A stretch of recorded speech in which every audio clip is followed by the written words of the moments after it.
Hello అందరికీ. నేనైతే ఇప్పుడు ఫ్రిడ్జ్ క్లీన్ చేస్తున్నా. ఫ్రిడ్జ్ని ఎప్పుడు వాటర్ తోటి అస్సలు కడగద్దంట. అంటే నాకు రిపేర్ చేసే అతను చెప్పిండు అన్నమాట. ఈ మధ్యలో మా ఫ్రిడ్జ్ కొంచెం షాక్ వచ్చింది. షాక్ ఎందువల్ల వస్తుంది అనేది కొన్ని టిప్స్ అయితే నాకు చెప్పిండు. సో అది మీకు యూజ్ అవుతుందని మీకు కూడా చెప్తున్నా. ఫస్ట్ ఆఫ్ ఆల్ మనం ఫ్రిడ్జ్ని వాటర్ తోటి కడగద్దంట. తడి క్లాత్ తోటి తుడుచుకోవాలి. నేను వీడియోలో చూస్తున్నా కదా, అలా తుడుచుకోవాలి. మళ్ళీ ఇంకోటి ఏంటిదంటే డీప్ ఫ్రిడ్జ్లో ఐస్ గడ్డలు అలాంటివి ఫామ్ అవుతాయి కదా, అప్పుడు చెంచాలతోటి స్పూన్లతోటి ఇట్లా గెలకకుండా అక్కడ హై కూలింగ్ పెట్టుకునే కాడ మధ్యలో బ్లూ కలర్ బటన్ ఉంటుంది కదా, దాన్ని క్లిక్ చేయాలి.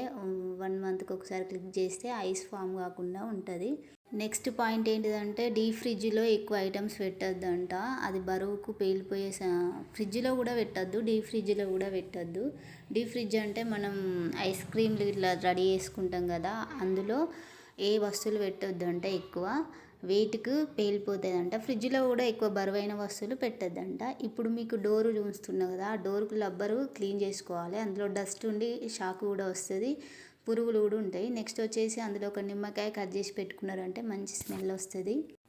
ఇంకో చిన్న టిప్ ఏంటంటే వెనకాల బాక్స్ ఉంది కదా, అందులో వాటర్ ఫామ్ అవుతాయి. ఆ వాటర్ని మనం క్లీన్ చేసుకోవాలి 3 మంత్స్కి ఒకసారి. బ్యాక్ సైడ్ కూడా క్లీన్ చేసుకోవాలి. వీటన్నిటికంటే ముందు మనం ప్లగ్ అయితే ఊడదీసుకోవాలి.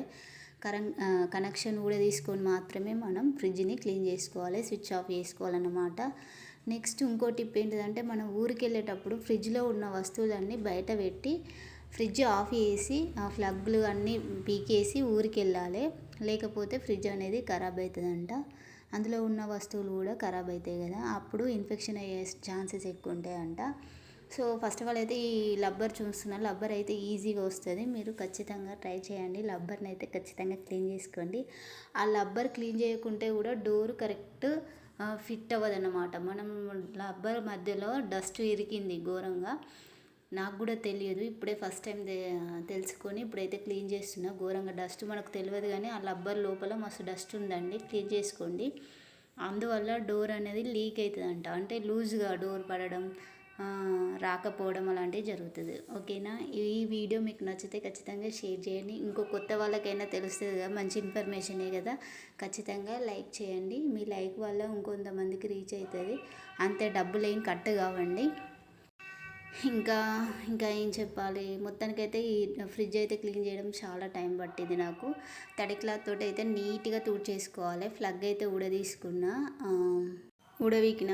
ఇప్పుడైతే కరెంటు కనెక్షన్ ఏం లేదు, అందుకే మంచిగా ఫ్రీగా ఫ్రిడ్జ్ని అయితే క్లీన్ చేసుకున్నా. ఇట్లా నేనైతే ఎప్పటికీ క్లీన్ చేసుకుంటా. అప్పుడే ఫ్రిడ్జ్ అనేది మనకు కొన్ని ఇయర్స్ దాకా ఉంటుంది. ఇంకోటి ఏంటిదంటే మా ఫ్రిడ్జ్ షాక్ అవ్వడానికి రీజన్ ఏంటిదంటే ఫ్రిడ్జ్ వల్ల కాదు, ఇక్కడ కరెంటు బోర్డులు కొంచెం వీక్ ఉన్నాయి వైర్లు, అందుకే ఫ్రిడ్జ్ షాక్ వచ్చింది. మా ఫ్రిడ్జ్ అయితే 8 years అవుతుంది, మంచిగా పనిచేస్తుంది. ఎందుకంటే కొంచెం నీట్గా ఉంచుకుంటా, నేను ఎప్పుడైనా క్లీన్ చేసుకుంటా. వాటర్ తోటి అయితే కడగద్దండి, షాక్ వస్తుందంట. వాటర్ని ఒకసారి యూజ్ చేసుకున్న తర్వాత అది మళ్ళీ డ్రై అవ్వడానికి కొంచెం టైం ఎక్కువనే తీసుకుంటుందంట ఫ్రిడ్జ్. సో వాటర్ తోటి అయితే కడగకండి.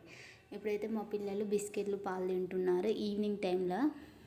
ఇప్పుడు ఏంటంటే చిన్నోళ్ళు ఏడుస్తారు కదా, ఎక్కువ బిస్కెట్లు కావాలని.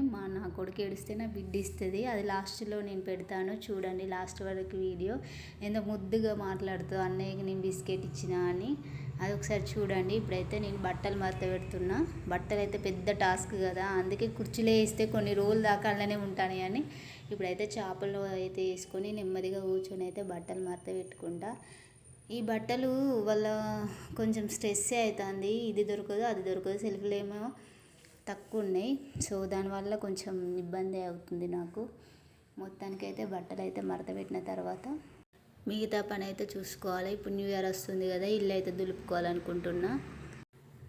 ఇల్లు దులుపుకున్న తర్వాత ఇంకేమైనా చిన్న చిన్న డబ్బాలు ఉంటే క్లీన్ చేసుకుంటా. ఇప్పుడు పండుగ కాబట్టి ఇల్లు మొత్తం మంచిగా క్లీన్ చేసుకొని, కొత్త సంవత్సరం అయినా నాకు మంచిగా జరగాలని, నాకే కాదు మీ అందరికీ మంచిగా జరగాలని మంచిగా మనస్ఫూర్తిగా కోరుకోవాలి. గుడికి పోయి అనుకుంటున్నా, మరి ఏమవుతుందో సిచ్యువేషన్ చూడాలి.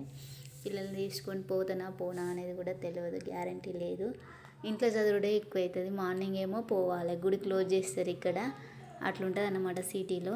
ఇప్పుడైతే మా పిల్లలు పక్కింటికి టీవీకి పోతారు, మా ఇంట్లో టీవీ లేదన్నమాట. అంటే టీవీ ఉంది కానీ మేమే రీఛార్జ్ చేసుకోవట్లేదు, మొబైల్లోనే రీఛార్జ్ చేసుకొని మొబైలే చూస్తా కదా, ఈ టీవీ ఎందుకని నేను టీవీలో రీఛార్జ్ చేసుకోలేదు. కానీ చేసుకోవాలి, లేకపోతే ఇబ్బంది అవుతుంది పిల్లలకు, పాపం బోర్ కొడుతుంది కదా. ఈసారి అయితే చేసుకుందాం అనుకుంటున్నా. అంతే. ఈ వీడియో నచ్చితే లైక్, షేర్, సబ్స్క్రైబ్ చేసుకోవచ్చు కదా. అంతే వీడియో. Thanks for watching.